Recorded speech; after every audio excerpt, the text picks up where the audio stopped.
السلام علیکم میں نولیشیس فیملی، کیسے ہیں آپ سب؟ امید ہے آپ سب لوگ ٹھیک ٹھاک ہوں گے، خیریت سے ہوں گے، خوش باش ہوں گے۔ آج ہم نے ناول ریڈ آؤٹ کرنا ہے، وہ ہے جائے پناہ بائے کلثوم اعظم۔ یہ ایک بہت ہی شارٹ ناول ہے اور یہ ایک ہی ایپیسوڈ میں کمپلیٹ ہو جائے گا، تو چلیں ہم سٹارٹ کرتے ہیں۔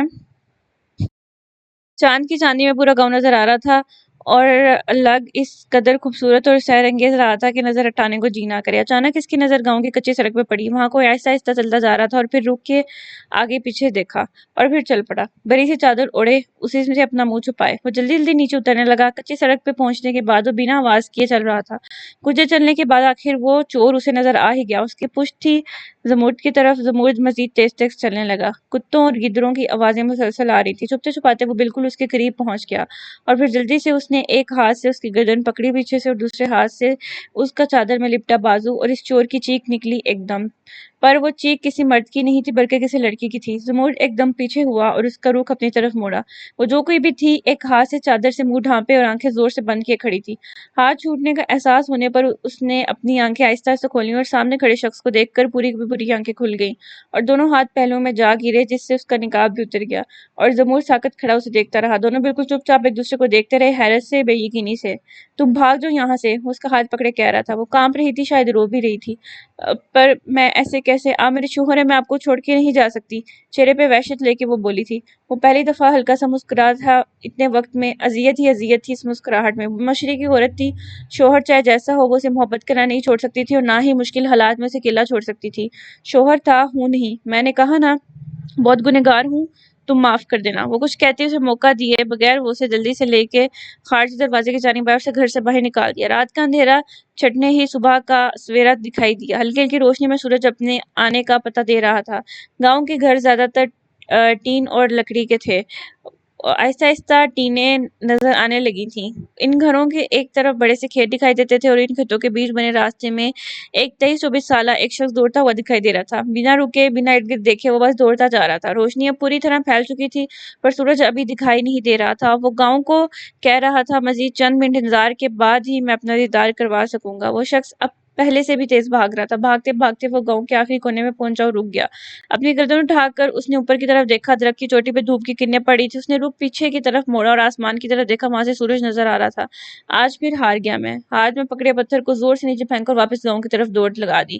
اسے نہیں یاد کہ آج تک وہ کبھی سورج کی کرنیں درخت کی چوٹی پر پڑنے سے پہلے وہ اس پہ چڑھ پایا ہو۔ بھاگتے بھاگتے وہ اپنے گھر جانے کے لیے بےتاب لگتا تھا۔ کچھ وقت بعد وہ ایک گھر کے پاس رکا۔ وہ گھر ٹین کا نہیں تھا بلکہ مٹی کا تھا اور چھوٹا سا تھا۔ اس کے ساتھ ایک ٹین اور لکڑی کا باتھ روم بنا تھا اور گھر کے ارد گرد لکڑی کا جنگلہ تھا اور اس کے بیچ دروازہ۔ وہ دروازہ کھولتا اندر آ گیا۔ دائیں طرف منہ ہاتھ دھونے کی جگہ بنی تھی اور دھوپ بھی لگ رہی تھی۔ ہاتھ منہ دھو کے وہ گھر کی طرف بڑھ گیا۔ گھر میں چھوٹے چھوٹے 2 کمرے اور ایک باورچی خانہ تھا۔ وہ باورچی خانے کی جانب گیا۔ آگے ہے تو توے سے پراٹھا اتارتے ہوئے انہوں نے پوچھا۔ ان کی پشت تھی اس کی طرف۔ جی، ایک لفظی جواب دے کر وہ ان کی طرف بڑھا اور ان کے دوپٹے سے اپنا منہ صاف کیا اور پھر چولہے کے آگے دوسری طرف بیٹھ گیا۔ وہ چھوٹا سا کچن تھا جس کی ایک دیوار میں مٹی کی 4 شیلفیں بنی تھی۔ ان شیلفوں میں برتن رکھے تھے، اسٹیل کے اور سلور کے، اور چینی کی پیالیاں تھیں۔ دوسری دیوار کے پاس چولہا اور اس کے اوپر انگیٹھی تھی۔ ایک طرف دروازہ تھا اور ایک طرف کھڑکی۔ نیچے زمین میں آٹے کی تھیلیوں کو جوڑ جوڑ کے اوپر کپڑے چڑھا کر بچھائے ہوئے تھے اور ان پہ ویسے ہی بیٹھنے کے لیے گدیاں رکھی ہوئی تھی۔ کتنی بار کہا ہے پتر، نہ صاف کیا کر میری چادر سے منہ، گناہ ملتا ہے۔ اماں نے ایک پیالے میں چائے اور اسٹیل کی تھالی میں 2 روٹیاں اور اس کے اوپر مکھن لگا کے اسے دیتے ہوئے کہا، اماں میں نے تو کہیں نہیں پڑھائی ہے اور ویسے بھی سنی سنائی باتوں پہ یقین کرنے کو میرا دل نہیں کرتا۔ مکھن کو دونوں روٹیوں میں اچھی طرح لگا کے اس نے وہ تھالی اماں کو دیتی۔ گاؤں میں ہی کوئی کام کر لیتا، اتنی دور جاتا ہے۔ روٹیوں کو مروڑتے ہوئے اماں نے مزید بحث کرنے کے بجائے بات بدل دی، اماں میں چند دنوں کے لیے ہی جاؤں گا، عزت کو ضروری کام ہے، پھر آ کے گاؤں میں ہی دیکھوں گا۔ چائے کا کپ اٹھاتے ہوئے اس نے کہا، پاکستان جو کہ قدیمی، بہت ہی قدیمی ملک ہے، اس کا ایک شہر جو کہ اس کا سب سے چھوٹا شہر ہے کراچی، اور کراچی میں ٹریفک نہ ہونے کے برابر ہے اور سڑکیں ہمیشہ دھلی ہوئی نظر آتی ہیں۔ ان کے ارد گرد بنی نالیاں انہیں تحفظ فراہم کرتی ہیں۔ اللہ میاں، ہاں ہاں ہاں، یہ کیا ہے؟ نفیسہ لاؤنج میں صوفے پر بیٹھی وہ پیٹ پکڑے ہنس ہنس کر پاگل ہو رہی تھی۔ سامنے ٹیبل پر ایک کاپی رکھی تھی اور ٹیبل کے ساتھ ہی اسی کی ہم عمر لڑکی کھڑی قدرے خفگی سے اس دوسری ہنسنے والی لڑکی کو دیکھ رہی تھی۔ اس میں ہنسنے والی کیا بات ہے سمیرا میڈم؟ میں نے رات بھر سوچ سوچ کر یہ لکھا ہے، آپ آگے بھی تو پڑھیں۔ روحان سے لہجے میں وہ کہتی ناراض ناراض لگی تھی۔ سمیرا نے قدرے مشکل سے اپنی ہنسی روکی۔ نفیسہ، یہ 2018 چل رہا ہے، 4018 نہیں چل رہا کہ پاکستان تو کل پرسوں آزاد ہوا ہے ابھی، اور پاکستان کا سب سے بڑا شہر کراچی ہے۔ بیزاری سے کہتے اس نے اپنے گردن سے نیچے آتے سیاہ بالوں کا جوڑا بنایا، تو یہی تو